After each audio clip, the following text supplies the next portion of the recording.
Hello friends, നമസ്കാരം. നമ്മുടെ Kerala TV സീരിയലിലേക്ക് എല്ലാവർക്കും സ്വാഗതം.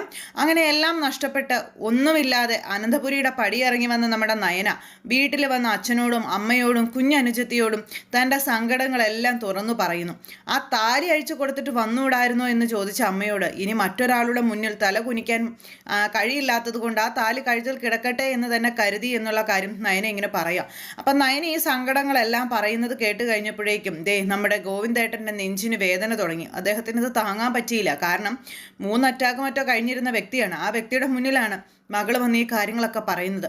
അത് കേട്ടപ്പോഴേക്കും അച്ഛനാകെ തകർന്നു പോയി. പിന്നെ നെഞ്ചത്തിങ്ങനെ കൈവച്ച് അദ്ദേഹം ഇങ്ങനെ അവിടെ കുഴഞ്ഞു വീഴുന്നു.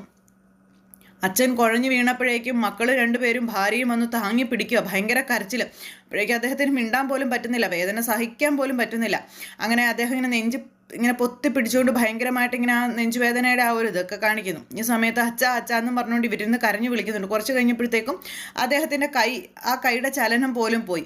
അദ്ദേഹത്തിൻ്റെ ജീവൻ പോയി എന്നുള്ളൊരു കണ്ടീഷനിലേക്ക് വന്നു. ആ ഒരു നേരത്ത് ഇത് കണ്ടപ്പോഴത്തേക്ക് നമ്മുടെ നയന ഞെട്ടിപ്പോയി. അച്ഛാന്നും വിളിച്ച് വെലുവായിൽ കരയുക. എല്ലാം നഷ്ടപ്പെട്ടു പോയ നയന തൻ്റെ അച്ഛൻ എന്തെങ്കിലും പറ്റിക്കഴിഞ്ഞിട്ടുണ്ടെങ്കിൽ അല്ലെങ്കിൽ പറ്റിയാൽ കൂടുതൽ അപകടകാരിയാകും. പിന്നെ അനന്തപുരിയുടെ നാശമായിരിക്കും അവളുടെ ലക്ഷ്യം. അത് 100% ഉറപ്പാണ്. നയന എന്ന് പറയുന്ന പെൺകുട്ടി അങ്ങനെ തന്നെ ചിന്തിക്കുന്ന ഒരാളാണ്. പിന്നെ അനന്തപുരിക്കാരെ എത്ര വലിയ എന്ത് ചെയ്തെന്ന് പറഞ്ഞിട്ടും ഒരു കാര്യം ഉണ്ടാവില്ല. അങ്ങനെ നമ്മുടെ ഗോവിന്ദേട്ടൻ്റെ നില അതീവ ഗുരുതരമായി തുടരുന്നു. അവരെന്നിട്ട് എങ്ങനെയെങ്കിലും ഹോസ്പിറ്റലിലേക്ക് എത്തിക്കാനൊക്കെയുള്ള ആ ഒരു പ്രയാണവും കാര്യങ്ങളും ഒക്കെ ആയിട്ട് ഇങ്ങനെ ഇരിക്കുക.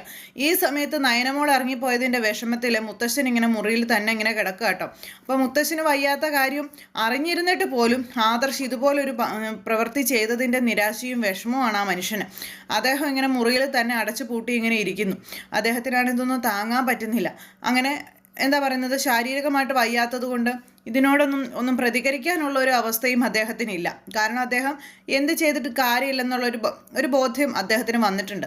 അങ്ങനെ അദ്ദേഹം ആ മുറിയിൽ അതിനെപ്പറ്റിയൊക്കെ ആലോചിച്ച് ഇങ്ങനെ വിഷമിച്ചിരിക്കുകയാണ്. ആദർശിനി ഒരിക്കലും നന്നാവില്ല. കഴിഞ്ഞ ദിവസം അദ്ദേഹം പറഞ്ഞതേ ഉള്ളൂ, ഇനിയെങ്കിലും ആദർശ് നേർവഴിക്ക് വന്നാൽ നല്ലത്, ഇല്ലെങ്കിൽ അവനെ ഒരിക്കലും നമുക്ക് തിരിച്ചു കിട്ടില്ല, അവൻ കൈവിട്ട് പോയി എന്നുള്ള കാര്യം. അങ്ങനെ ആ ഒരു കാര്യം ചിന്തിച്ചുകൊണ്ട് നമ്മുടെ മുത്തശ്ശൻ അങ്ങനെ മുറിയിൽ ഇരിക്കുന്നു. എന്തായാലും ആദർശിന് ഇനെ തിരിച്ച് കിട്ടില്ല എന്നും മുത്തശ്ശന് മനസ്സിലായി. മുത്തശ്ശൻ വിഷമവും കാര്യങ്ങളുമായിട്ട് മുറിയിലിരിക്കുമ്പോൾ ജലജ പറന്ന് നടക്കുകയാണ്. കാരണം നയന പോയതിൻ്റെ വിഷമം ഇവിടെ ആരെയും അറിയിക്കരുതല്ലോ, എല്ലാം ആ ഒരു ഇതിലിങ്ങനെ ഇരിക്കണമല്ലോ. അപ്പോൾ അതുകൊണ്ട് ഭയങ്കര സന്തോഷത്തിൽ ഇങ്ങനെ പറന്ന് നടക്കുക. അത് കഴിഞ്ഞപ്പോൾ ദേവയാനിയുടെ അടുത്തേക്ക് ചെന്നപ്പോൾ എന്തായാലും ഏട്ടത്തി, ആദർശ് ചെയ്തത് വലിയൊരു പുണ്യപ്രവൃത്തി തന്നെയാണെന്നും അവൾ ഈ വീടിൻ്റെ പടി കടന്ന് പോയത് വളരെ നല്ല കാര്യമാണെന്നൊക്കെ ഇങ്ങനെ പറയണേ. എന്നിട്ട് ദേവയാനിയെ കൂടുതൽ മൂപ്പിച്ച് ഇങ്ങനെ നിർത്തുക. കാരണം ഒരു കാരണവശാലും ദേവയാനിയുടെ മനസ്സ് മാറ്റി ചിന്തിക്കരുത്. അതിനു വേണ്ടിയിട്ട് ഇതേ സമയത്ത് ആദർശ് ഇങ്ങനെ കല്ലിന് കാറ്റ് പിടിച്ചതുപോലെ യാതൊരു മര്യാദയോ മനസാക്ഷിയോ അനുകമ്പയോ ഇല്ലാത്തൊരു വ്യക്തിയായിട്ട് ഇങ്ങനെ നിൽക്കുമ്പോൾ മുത്തശ്ശി അങ്ങോട്ടേക്ക് ചെന്നു. മുത്തശ്ശിയും അനിയും കൂടെ ചെന്നു. അവൻ നിൽക്കുന്നത് കണ്ടില്ലേ എന്ന് ചോദിച്ചു. അപ്പോഴത്തേക്കും ജലജ അങ്ങോട്ടേക്ക് വന്നു. അങ്ങനെ ഇവർ 4 പേരും കൂടെ അവിടെ നിന്ന് സംസാരിക്കുമ്പോൾ മുത്തശ്ശി ആദർശിനെ ശരിക്കും കുറ്റപ്പെടുത്തിയാണ് സംസാരിക്കുന്നത്. അവൻ നിൽക്കുന്നത് കണ്ടില്ലേ, ഇവൻ ഒരിക്കൽ പോലും ചെയ്യാൻ പാടില്ലാത്ത വലിയ ക്രൂരതകളാണ് ആ കൊച്ചിനോട് ചെയ്തിരിക്കുന്നത്. എന്നിട്ടും അതിവിടെ നിന്നു. പിന്നെയും ഇവൻ അതിനെ ഉപദ്രവിച്ചുകൊണ്ടിരിക്കുകയായിരുന്നെന്നും നിനക്ക് എങ്ങനെ തോന്നി ഇങ്ങനെയൊക്കെ ചെയ്യാനെന്നൊക്കെ ചോദിച്ചുകൊണ്ട് മുത്തശ്ശി ഇങ്ങനെ ആദർശിനെ വഴക്ക് പറയാം. അപ്പോൾ അത് കേട്ട് കഴിഞ്ഞപ്പോൾ നമ്മുടെ അനി പറഞ്ഞു, ഏട്ടത്തിയെ മനസ്സിലാക്കാൻ ഒരിക്കൽ പോലും ഏട്ടൻ ശ്രമിച്ചിട്ടില്ല. ഏട്ടത്തിയുടെ മനസ്സിൻ്റെ നന്മ, ഏട്ടത്തിയുടെ പ്രവർത്തികളൊന്നും തിരിച്ചറിയാനായിട്ട് ഏട്ടൻ ശ്രമിച്ചിട്ടേ ഇല്ലാന്ന്. ഈ വീട്ടിലെല്ലാവർക്കും നയനമോളുടെ മനസ്സും പ്രവൃത്തിയും മനസ്സിലാകും. ഭാര്യ ആയിരുന്നിട്ട് കൂടി ഇവന് പോലും നയനമോൾ എന്താണെന്ന് തിരിച്ചറിയാനുള്ള മനസ്സുണ്ടായി. എന്നിട്ട് ഭാര്യ ആയിരുന്നിട്ട് പോലും നിനക്ക് ആ കുട്ടിയെ തിരിച്ചറിയാനോ അതിനെ മനസ്സിലാക്കാനോ ഉള്ള ആ ഒരു മനസ്സുണ്ടായിട്ടില്ല എന്നിങ്ങനെ പറഞ്ഞു.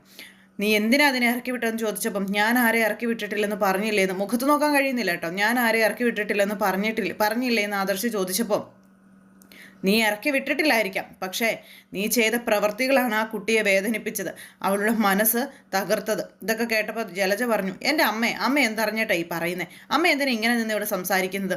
ഇവിടുത്തെ 2 മരുമക്കളാണ് ഈ കുടുംബത്തിൻ്റെ ശാപം. ഈ 2 മരുമക്കളും ഈ വീടിൻ്റെ പടി ഇറങ്ങിക്കഴിഞ്ഞാൽ ഈ വീട്ടിൽ സ്വർഗമായിരിക്കും, സ്വർഗം. ഈ വീട്ടിൽ സമാധാനമൊക്കെ തിരിച്ചു കിട്ടുമെന്നും പറഞ്ഞുകൊണ്ടാണ് ഈ ജലജ അവിടെ നിന്ന് പറഞ്ഞപ്പം നിർത്തടി, മിണ്ടാതിരിക്കുക. ഇവിടുത്തെ മരുമക്കൾ ഇവിടുന്ന് ഇറങ്ങിപ്പോയ സ്വർഗമാണ് പോലും. അവർ ഈ വീട്ടിൽ നിന്ന് ഇറങ്ങിപ്പോയാലേ ഇത് നരകമാകും, ഇതൊരു മരണ വീടാകും, അതിന് യാതൊരു സംശയവും ഇല്ല. നീയൊക്കെ ചെവിയിൽ നുള്ളിക്കോ, നീയൊക്കെ ഓർത്തിരുന്നോളാൻ പറഞ്ഞു. നിൻ്റെയും നിൻ്റെ ഏട്ടത്തിയുടെയും പ്രവൃത്തിയാണ് ഇതിനൊക്കെ കാരണമെന്നും നീയൊക്കെ ഇതിന് വലിയ വില തന്നെ കൊടുക്കേണ്ടി വരുമെന്നും ഒക്കെയുള്ള കാര്യങ്ങൾ ഇങ്ങനെ പറയുക. അങ്ങനെ അതൊക്കെ പറഞ്ഞു കഴിഞ്ഞപ്പോഴത്തേക്കും പിന്നെ എന്നുള്ള രീതിയിൽ ജലജ ഇങ്ങനെ അവിടെ നിൽക്കുവാണ്. കാരണം എന്താ, ജലജയ്ക്ക് അതൊന്നും ബാധകമായ പ്രശ്നമേ അല്ലല്ലോ. ജലജയ്ക്ക് ഇപ്പം നയനെ പറഞ്ഞു വിട്ടതുപോലെ തന്നെ അടുത്തത് നവ്യെ പറഞ്ഞു വിടണം, അത്ര ഒരു ആഗ്രഹമേ ഉള്ളൂ. പുള്ളിക്കാരി അതിന് വേണ്ടിയിട്ട് കിണഞ്ഞു പരിശ്രമിക്കുന്നതാണ്. അപ്പോൾ ആദർശിനോട് അന്നേരത്തേക്കും ജലജ പറയാ, എടാ ആദർശ മോനെ, നീ അമ്മ പറയുന്നതൊന്നും നീ കാര്യമാക്കി എടുക്കണ്ട, നീ ചെയ്തത് തന്നെയാണ് യഥാർത്ഥ ശരി. നീ ചെയ്തത് കൊണ്ട് ഈ കുടുംബത്തിന് അഭിമാനം കൂടിയിട്ടേ ഉള്ളൂ, ഒട്ടും കുറഞ്ഞിട്ടില്ലെന്നും പറഞ്ഞ് അങ്ങനെ പറയണം. അപ്പം അങ്ങനെ അതൊക്കെ കേട്ട് കഴിഞ്ഞപ്പോഴത്തേക്കും ആദർശം ഒന്നും അല്ലാത്തതുപോലെ അവിടെ നിന്ന് അങ്ങ് കയറിപ്പോയി. ആദർശിൻ്റെ മനസ്സിൽ എന്താണെന്ന് ആർക്കും അറിയില്ല. ആദർശിന് നയനയോട് സ്നേഹമുണ്ടോ എന്നാൽ എപ്പോഴൊക്കെയോ സ്നേഹമുണ്ട്, വെറുപ്പാണോ എന്നാൽ ഫുൾ ടൈം വെറുപ്പാണ്. അമ്മയ്ക്ക് വേണ്ടി എന്തും ചെയ്യുന്ന മകൻ സ്വന്തം ഭാര്യയ്ക്ക് നൽകേണ്ട നീതി പോലും നൽകാതെ അവിടെ എന്താ പറയുന്നത്, എന്തോ വലിയൊരു സംഭവമായിട്ട് ഇങ്ങനെ അവിടെ നിൽക്കുന്നു. മറ്റുള്ളവർ എങ്ങനെയാണ് അതിനെ കാണുന്നതെന്ന് പോലും, അല്ലെങ്കിൽ സ്വന്തം ഭാര്യയ്ക്കൊരു മനസ്സുണ്ടെന്ന് പോലും ആദർശ് ചിന്തിക്കുന്നില്ല. ആദർശ് ചെയ്ത ഈ ഒരു പ്രവൃത്തി കൊണ്ട് നയനയുടെ അച്ഛനെ നഷ്ടപ്പെട്ട് കഴിഞ്ഞാൽ ഈ ജന്മം ആദർശിനോട് പൊറുക്കാൻ നവിക്ക് കഴിയോ, നയനയ്ക്ക് കഴിയോ? ഒരിക്കലും കഴിയില്ല. നവിക്ക് പിന്നെ അച്ഛനുണ്ടെങ്കിലും ഇല്ലെങ്കിലും പ്രശ്നമല്ല, പക്ഷെ നയനയെ സംബന്ധിച്ചിടത്തോളം ഒരിക്കലും അത് നയനെ പുറത്തു കൊടുക്കുന്ന കാര്യമല്ല. പിന്നെ നയനയുടെ ഭാഗത്തു നിന്നുണ്ടാകുന്ന പ്രവർത്തികൾ എന്തായിരിക്കും എന്ന് ആദർശിനോ ദേവയാനിക്കോ ആർക്കും ചിന്തിക്കാൻ പോലും കഴിയാത്ത പ്രശ്നങ്ങളായിരിക്കും. നയനയെ കുറ്റപ്പെടുത്താനോ അല്ലെങ്കിൽ നയന ചെയ്തത് ശരിയല്ലെന്ന് പറയാനോ പിന്നെ ആ കുടുംബത്തിലോ ആ പൂമുഖത്തോ ആർക്കും കഴിഞ്ഞെന്ന് വരില്ല. അത്രയ്ക്ക് അപകടകാരിയാണ് നമ്മുടെ നയന. അതുപോലെ തന്നെ അത്രയ്ക്ക് നല്ലൊരു പെൺകുട്ടിയും. ആ ഒരു കാര്യങ്ങളെല്ലാം ഇങ്ങനെ അവിടെ നടന്നുകൊണ്ടിരിക്കുന്ന സമയത്ത് ആർക്കും പിടി കൊടുക്കാതെ എല്ലാവരിൽ നിന്നും ഒഴിഞ്ഞു മാറി ഈ ദേവയാനി ഇങ്ങനെ നടക്കുക. ദേവയാനി ഇങ്ങനെ ആലോചനയും കാര്യങ്ങളുമായിട്ട് നടക്കുമ്പോൾ ദേവയാനിയുടെ അടുത്തേക്ക് ചെല്ലുകയാണ് നമ്മുടെ ജലജ. ഏട്ടത്തി, അവിടെ ഭയങ്കര ഭൂകമ്പമാണ് നടക്കുന്നത്, മരുമകളെ ഇറക്കി വിട്ടെന്നും പറഞ്ഞുകൊണ്ട്. എന്തായാലും അവളുമാർ ഇവിടുന്ന് ഇറങ്ങിയതോടുകൂടി ഈ കുടുംബത്തിന് സമാധാനം കിട്ടത്തല്ലേ ഉള്ളൂ. ഇനി അടുത്തവളെയും കൂടി ഇവിടുന്ന് ഇറക്കി വിടണം. ആദർശിൻ്റെ തീരുമാനം നല്ലതാണ്, ആദർശിൻ്റെ തീരുമാനമാണ് ഏറ്റവും നല്ല ശരി. അവൾ ഇവിടെ നിന്ന് പോയതോടുകൂടി സമാധാനമായി. ഇതൊക്കെ പറഞ്ഞപ്പോൾ അവൾ ഇവിടെ നിന്ന് പോയത് അമ്മ അറിഞ്ഞിട്ടില്ല, അറിയാത്തത് കൊണ്ടാണ് അമ്മ ഇങ്ങനെയൊക്കെ നിന്ന് സംസാരിക്കുന്നതെന്നൊക്കെ ജലജ പറഞ്ഞു. അതെപ്പോഴാണെങ്കിലും അറിയല്ലോ, അറിയാൻ ഇനി അധികം സമയമൊന്നും വേണ്ടല്ലോ എന്ന് നമ്മുടെ ദേവയാനി പറയുകയും ചെയ്തു. അത് കേട്ട് കഴിഞ്ഞപ്പോൾ ജലജ പറഞ്ഞു, അറിഞ്ഞാലിപ്പോൾ എന്താ കുഴപ്പം, അവൾ പോയല്ലോ, അവൾ ഈ വീട്ടിൽ നിന്ന് പോയതുകൊണ്ട് ഇനി കുഴപ്പമൊന്നുമില്ല. എന്തായാലും കുറച്ച് നേരം കൂടിയാലും 1-2 ദിവസവും കൂടി അവർ ഇതിൻ്റെയൊക്കെ പേരിൽ ഇച്ചിരി വഴക്കും കാര്യങ്ങളൊക്കെ ഉണ്ടാക്കും. അതുകൊണ്ട് അതിൻ്റെ ആ ഒരു ഇത് ഇങ്ങനെ തരണം ചെയ്ത് പോയാൽ മതി. പിന്നെ വലിയ പ്രശ്നങ്ങളോ കാര്യങ്ങളൊന്നും വരാൻ പോകുന്നില്ല. പിന്നെ നമ്മളെ സംബന്ധിച്ചൊന്നുമില്ല ഏട്ടത്തി എന്നൊക്കെ പറഞ്ഞിങ്ങനെ ഏട്ടത്തിയെ പിന്നെയും ചൂട് പിടിപ്പിച്ചുകൊണ്ടിരിക്കാം. എന്നാലും ദേവയാനിയുടെ ഭാവവ്യത്യാസം, ഭാവമാറ്റം, അല്ലെങ്കിൽ ആ ഒരു തീരുമാന ചിന്ത, ഇതൊക്കെ എന്തൊക്കെയോ ഒരു പ്രശ്നങ്ങൾ വരുന്നുണ്ടെന്ന് ദേവയാനിക്ക് മനസ്സിലാകുന്നുണ്ട്. ദേവയാനിക്ക് എന്തൊക്കെയോ ഒരു മാറ്റങ്ങളുണ്ട്. കാരണം കാര്യം ഇത്രയൊക്കെ ആണെങ്കിലും ഇപ്പോൾ വന്നിരിക്കുന്ന പ്രശ്നത്തിൽ എന്തൊക്കെയോ ഒരു വ്യത്യാസമുണ്ട് എന്നുള്ളതെന്ന് ദേവയാനിക്ക് മനസ്സിലായിട്ടുണ്ട്. കാരണം അച്ഛൻ ഒന്നിനോടും പ്രതികരിക്കാതെ ഒരു മുറിയിൽ തന്നെ ഒതുങ്ങിക്കൂടുന്നു. പിന്നെ അതിനകത്ത് കൂടുതൽ കാര്യങ്ങളൊന്നും പറയുന്നില്ല. അപ്പോൾ എന്തൊക്കെയോ ഒരു കാര്യങ്ങൾ ഇവരാരും അറിയാതെ അവിടെ നടക്കുന്നുണ്ടെന്നുള്ള കാര്യം ദേവയാനിക്ക് മനസ്സിലായി. അപ്പോൾ ഇനി അങ്ങനെ ഈ ഒരു ചിന്തയായിട്ട് നിൽക്കുന്ന സമയത്ത് ഇനി അവളെങ്ങാനും പോയത് അറിഞ്ഞു കഴിഞ്ഞിട്ടുണ്ടെങ്കിൽ ഇവിടുന്ന് അച്ഛനും അമ്മയും എല്ലാവരും കൂടെ ചേർന്നായിരിക്കും അവളെ കൂട്ടിക്കൊണ്ട് വരാനായിട്ട് പോകുന്നതെന്നൊക്കെ പറഞ്ഞ് അങ്ങനെയും കൂടെ ജലജ ഈ ദേവയാനിയോട് പറയുന്നു. ഇവിടുന്ന് ആരെന്ത് കാണിച്ചാലും വേണ്ടില്ല, അവളെ ഞാൻ മരുമകളായി അംഗീകരിക്കില്ലെന്നാണ് ഇപ്പോഴും ദേവയാനി പറയുന്നത്. ദേവയാനി എന്താണ്ട് മഹാസംഭവമാണെന്നാണ് ദേവയാനി വിചാരിച്ചു വെച്ചിരിക്കുന്നത്. അതുകൊണ്ടാണ് ദേവയാനി ഇതേ രീതിയിൽ ചിന്തിക്കുന്നത്. അങ്ങനെ ഈ സംഭവങ്ങളെല്ലാം അവിടെ ഇങ്ങനെ അരങ്ങേറിക്കൊണ്ടിരിക്കുന്ന സമയത്ത് നമ്മുടെ ഗോവിന്ദേട്ടനുമായിട്ട് ഹോസ്പിറ്റലിലേക്ക് പോവുക ഇവർ, അതായത് അമ്മയും മക്കളും കൂടി ചേർന്ന്. കരഞ്ഞ് കണ്ണീരിൽ വെള്ളമില്ലാതായി, കണ്ണിൽ വെള്ളമില്ലാതായി, കണ്ണുനീര് വറ്റി. ആ ഒരവസ്ഥയാണ് അവർക്ക്. ആ ഒരു അവസ്ഥ എന്ന് പറഞ്ഞിട്ടുണ്ടെങ്കിൽ അതൊന്നും ഇവിടെ ആരും അറിയുന്നില്ല. അച്ഛനെന്തെങ്കിലും സംഭവിച്ചു പോയാൽ അവരുടെ ജീവിതത്തിൽ അവർക്ക് ആരും ഇല്ലാതാകും, അവരുടെ കുടുംബം അനാഥമായി പോകും. അങ്ങനെ വല്ലതും സംഭവിച്ചു കഴിഞ്ഞിട്ടുണ്ടെങ്കിൽ പിന്നെ പറഞ്ഞിട്ട് കാര്യമില്ല, ആദർശിൻ്റെ അവസാനം കണ്ടവർ കാണില്ല. അങ്ങനെ ആ ഒരു ഇത് പിന്നെ എല്ലാവർക്കും അനുകമ്പ, അല്ലെങ്കിൽ ആ ഒരു ഇതൊക്കെ ആയിട്ട് ഇങ്ങനെ ഞങ്ങൾ കാരണമാണല്ലോ അദ്ദേഹത്തിന് എന്തെങ്കിലും പറ്റിയത് എന്നൊക്കെയുള്ള ഒരു ചിന്തയൊക്കെ ആയിട്ട് ആരെങ്കിലുമൊക്കെ വന്നാൽ അത് അങ്ങനെയായി. ഏതായാലും ഹോസ്പിറ്റലിൽ എത്തിച്ചപ്പോഴും നമ്മുടെ ഗോവിന്ദേട്ടന് യാതൊരു അനക്കമോ കാര്യങ്ങളോ ഒന്നുമില്ല. അദ്ദേഹം ഇങ്ങനെ എന്താ പറയുക, ചലനമറ്റ ശരീരമായിട്ട് ഇങ്ങനെ കിടക്കുന്നു. ഇവർക്കറിയില്ലല്ലോ അച്ഛൻ മരിച്ചോ ജീവിച്ചിരിക്കുകയാണോ, അച്ഛൻ്റെ അവസ്ഥ എന്താണെന്നൊന്നും. കാരണം 3 അറ്റാക്ക് കഴിഞ്ഞതാണെന്നാണ് പറഞ്ഞത്. അതുകൊണ്ട് തന്നെ അദ്ദേഹം ജീവിതത്തിലേക്ക് മടങ്ങി വരാനുള്ള ഒരു ചാൻസ് വളരെ വളരെ വളരെ കുറവാണ്.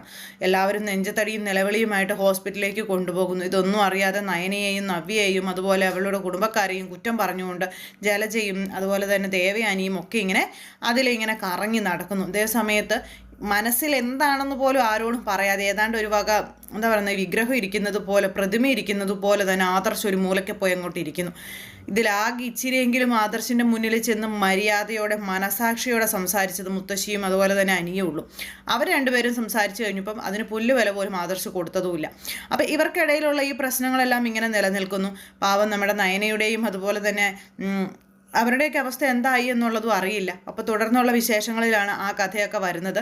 അപ്പോൾ എല്ലാവരും കാത്തിരുന്ന് കാണുക, ആരും തന്നെ മിസ് ചെയ്ത് കളയാതിരിക്കുക. എല്ലാവർക്കും നല്ലൊരു ദിവസം ആശംസിക്കുകയാണ്. ഇതുകൊണ്ടെങ്കിലും ദേവയാനി എന്ന് പറയുന്ന പൂതനയ്ക്ക് കുറച്ചെങ്കിലും മാറ്റം വന്ന് കാണും അല്ലെങ്കിൽ വരും എന്നുള്ള പ്രതീക്ഷയോടെ നമുക്ക് കാത്തിരിക്കാം. അതുപോലെ തന്നെ ആദർശിനും. മുത്തശ്ശൻ മാറാരോഗ്യമായി കഴിഞ്ഞപ്പോൾ നയനയുടെ അച്ഛൻ അവിടെ വീണു. അങ്ങനെ ഈ ദേവയാനിയും അതുപോലെ ആദർശം കാരണം 2 ജന്മങ്ങളാണ് പാഴായി പോകാൻ പോകുന്നത്. അപ്പോൾ അതിൻ്റെയൊക്കെ ഫലങ്ങളും ഒക്കെ ആയിട്ടുള്ള കഥകൾ വരുന്നുണ്ട്. എല്ലാവരും കാത്തിരുന്ന് കാണണം. എല്ലാവർക്കും നല്ലൊരു ദിവസം ആശംസിക്കുകയാണ്. എല്ലാവരുടെയും സപ്പോർട്ടിനും സ്നേഹത്തിനും ഒത്തിരി നന്ദി അറിയിക്കുന്നു ഹൃദയത്തിൻ്റെ ഭാഷയിൽ. അപ്പോൾ നമ്മുടെ ചാനൽ ആദ്യമായിട്ട് കാണുന്നവരുണ്ടെങ്കിൽ ഒന്ന് സബ്സ്ക്രൈബ് ചെയ്യുകയും സപ്പോർട്ട് ചെയ്യുകയും ഒക്കെ ചെയ്യണം കേട്ടോ. അപ്പോൾ എല്ലാവരോടും ഒരിക്കൽ കൂടി നന്ദി അറിയിച്ചുകൊണ്ട് നിർത്തുന്നു. സൂപ്പർ ഹിറ്റ് കഥകളുമായി കാണാം. എല്ലാവർക്കും നന്ദി.